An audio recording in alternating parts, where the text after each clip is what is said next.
Hi, we've got as much time as we like today, not 60-second blurb. First and foremost, hi, I'm Ross. I'm a Muslim. Not a very great Muslim, not a very devout Muslim. I'm pretty envious of those Muslims who are very devout. I'm a current revert. A little over 2 years ago, I found Islam. None of that matters about what I'm about to talk about, right? Because the reality of the situation that's going on in Gaza right now is atrocious. Doesn't matter if you're a Muslim, doesn't matter if you're a Christian, doesn't matter if you're a Jew, doesn't matter if you're an atheist, doesn't matter if you're a Hindu. None of that matters. What matters is that we have humanity for our brothers and sisters across the world. It's the reality of the situation that every day people are killed in Gaza. That the oppression of the Palestinian people for 75 years. It's important to understand a couple things. When we talk about terrorists, what the West labels as terrorists, we have to understand what creates a terrorist. We have to understand where they come from and what fuels the ideologies that they follow. Let me ask you a question. If somebody came to your home and killed your family, would you seek revenge upon them? Would that make you a terrible human being for seeking out the individuals who killed your family? I would posit no. The reasons why there are terrorists in the world has many things to do with their ideologies and the things that have happened to them and the traumas they have faced in the past. Now, I am not justifying terrorism. However, we need to understand that terrorists have nothing left to lose. They don't have the weapons to fight back against the people that they terrorize. So the only thing that they can resort to is terrorism. When we talk about the Palestinian terrorist group Hamas and them killing 1,700 civilians and IDF soldiers and stuff like that, we need to understand a couple things. Okay? In the Quran, it says to kill one innocent person is like to kill the whole of humanity. I would posit that those who have served in the IDF, which is every single adult aged individual in the whole of Israel, except for Orthodox and Hasidic Jews, who refuse and are punished by the IDF and the Israeli Zionist government for not participating in the IDF. There are many times that people speak that Islam is the religion of terrorism. But let me ask you something. Where are these terrorists coming from? Right? They come from areas of the world that have little to nothing. Afghanistan, right? Iraq, Lebanon, Palestine. Now, to talk about terrorism, right, we have to do a little bit of history about the Middle East. And I realize that this is probably boring for some people, and probably not a lot of people are going to watch this. And that's okay. I don't mind. Do you know who the superpowers that were fighting in World War I? West versus East, right? The Ottoman Empire and the Germans fighting against the West, right? But there's one bit of information that we need to really take away from this, and it has particularly to do with the fall of the Ottoman Empire after World War I. The Ottoman Empire stretched most of North Africa and pretty much all of the areas in between Turkey and modern-day Palestine. After the collapse of the Ottoman Empire, the areas that were formerly a part of the Ottoman Empire were taken by the West Unity governments. The British ruled over Palestine, the French over Syria, the United States over Iraq and Afghanistan. All those people wanted was to be free. Under the Ottoman system of governance, they were basically free. The Ottoman rule of governance, there's something called the millet system. What the millet system allowed for indigenous individuals in those areas was to continue to practice their beliefs without interference of the Ottoman Empire. Okay? And what that meant was that the Ottoman Empire was able to collect taxes from these territories without having to fight jihadists, terrorists, and freedom fighters. They didn't impose rules and laws and all this other stuff on top of the people that they conquered. I'm not saying that conquering people is okay. But what I am saying is that if you do conquer a people, allow them to continue to live. Allow them to continue worship. Allow for their culture to continue to prosper. Now, why is it important that I mention the Ottoman Empire and the three major factions that took portions of the Ottoman Empire for themselves? With the discovery of oil, oil, who would have thought, right? The Western nations found there was large and vast oil reserves. Do you know how the company called BP, British Petroleum, was founded? How it got its millions? It was from the oil reserves of the Arab countries. The Arabs didn't have the infrastructure to extract it from the ground. They had no reason to. They didn't even know it was there, generally speaking. But you need to understand these basic facts. You need to understand that Muslims across the world, and especially Arab Muslims, have been subjugated for the last 100+ years by the West. Now, the reasons why I talk about the three major nations that took those areas is that it was not a peaceful process. The United States killed many Afghani people, many Iraqi people. The French killed many Syrians. And the British killed many Palestinians. So when we ask ourselves, or when people ask the question, well, why can't Arab nations get along with the West? It's purely because they didn't forget what we did to them.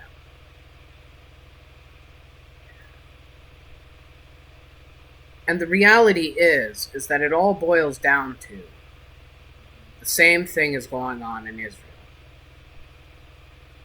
Now, take a moment here. If you live in America, the UK, or any European nation, how do you feel about immigrants? Right? I'm not talking immigrants who come to your country legally. I'm talking about immigrants who come to your country illegally.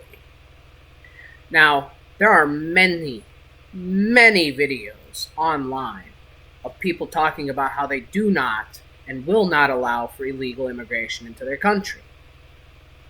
When we talk about Palestine and the British mandate, We have to understand that the Palestinian people were their own nation after the fall of the Ottoman Empire. They were their own nation or state, for a better term, underneath the Ottoman Empire. The Ottoman Empire was not like, here's a good example. In the United States we have states, right? We wouldn't say that the United States is one whole thing. It's separated into different states that have different laws. One good example of this is marijuana legislation, right?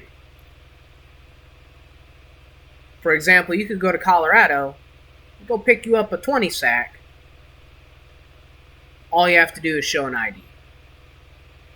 If you go to Iowa, you have to find somebody on the street to get you that 20 sack. And if the cops find you, they'll arrest you. That's the exact same way that the Ottoman Empire was. A bunch of nation states within a nation called the Ottoman Empire. They were free to make up their own laws, free to go about their business, so long as it was within the interests of the Ottoman Empire. They were free to take care of whatever personal interests they needed to. And they fell under the protection of the Ottoman Empire. Now, this is an important fact of history, because when we talk about Israel and Palestine, the Israeli Zionists, right, were given land by the British Empire so that they could create their state. That is illegal immigration. And the Palestinians wanted nothing to do with it. Now, a lot of you may say, oh, well, the Arabs of Palestine hate Jews. But it's unequivocal fact that Jews, Christians, and Muslims lived in Palestine in harmony underneath the millet system of the Ottoman Empire. And until the Zionist movement started to push their weight around with the backing of the West, was there a divide amongst all of those individuals. These are important facts of history. Don't listen to the revisionists. All of this is available in history books about the Middle East and Western civilization. It's there, written perfectly plainly. And it's not my job or other people's jobs to explain this to you. Being ignorant is one thing. Being blindly ignorant is another. Being willfully ignorant is even worse. Because when you're willfully ignorant, you ignore the facts for the sucker of being blind to what is actually going on. Now, I have no problem with those that are ignorant. Ignorant just means you don't know. What I have a problem with is those that are willfully ignorant, who will push propagandist talking points, who will say, oh, all Muslims are terrorists. No. Just like not all whites are racist. Not all blacks are criminals. Not all gays or transgender individuals want to touch kids. It's small minorities of groups that want to do terrible things to other humans. However, when we talk about terrorism, we go back to the point I made earlier. Somebody came and killed your family. Would you go and try and kill them? The general answer to that is yes. If somebody came and killed my daughter, killed my mom, my brother, and my brother's family, would I seek retribution upon them? Absolutely. And it would be the most disgusting way possible. So when you bomb a civilian population, whether it be in Gaza, Afghanistan, Iraq, Syria, the United States, Alaska, Canada, Mexico, Venezuela. When you kill innocent people, people will be pissed about it. Now, are they terrorists? Can you call them and label them as such? Just because they're taking out their anger on the people who committed crimes against them? I would posit no. Do I think it's abhorrent? I do. Because it is. Because a lot of times these individuals just lash out at anybody that they can. But when you've cornered a dog inside the cage, you may not have been the one that's been abusing it. But the dog doesn't care. You're the one right now that has it cornered. Should you be mad at the dog that he lashes out at you? You're the one cornering him. Dog is afraid. And when an animal or a person is afraid, they will lash out. That's why they say don't ever corner an animal. Then the animal has nothing left to lose. It's the same with people. When you corner them, you will be in a situation where they have nothing left to lose. And the Palestinians have been at that point for the last 30 years. So don't come to me with your crocodile tears saying about how, oh, the Israelis are oppressed. Oh, if you disagree with the Israeli government, you're an anti-Semite. You're a fucking Nazi, whatever that might be. No. Because let's talk about what Zionism is. Zionism is an ism. Like capitalism, Nazism, Maoism, totalitarianism. Some of them are okay. I'm not saying any of the ones that I listed besides capitalism. Some of them are not. Now, this one's going to be real bad, but I don't care. I stand with my Muslim brothers and sisters all around the world. I look up to those that go out and do what's right in the world. A shining example of this is Khabib Nurmagomedov or Islam Makhachev. Right? Or Boers. The reality is they are consistent in their faith, and I wish that I could be like them. But the problem is I am not.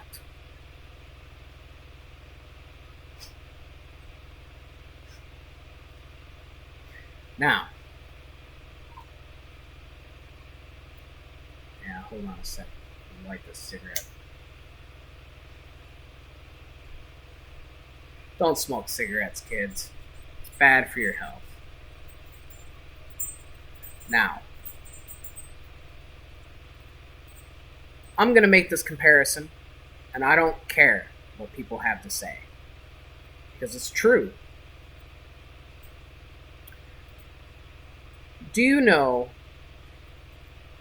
of a government and a group that was called the Nationalist Socialist Movement that happened in Germany? They were called Nazis. Okay? And they preached. What did they preach? That they deserved a state that is only for them.